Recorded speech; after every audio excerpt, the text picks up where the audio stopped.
What's the meaning of crankshaft?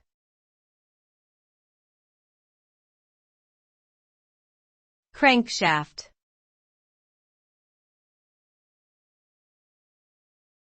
Crankshaft.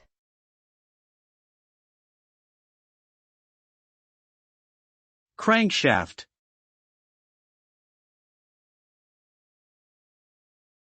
Crankshaft.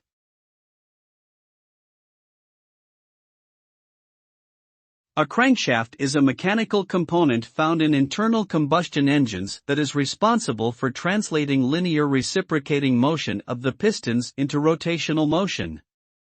The crankshaft is a shaft that has offset portions, or cranks, where connecting rods are attached. As the piston moves up and down, it causes the crankshaft to rotate, which ultimately drives the wheels of the vehicle.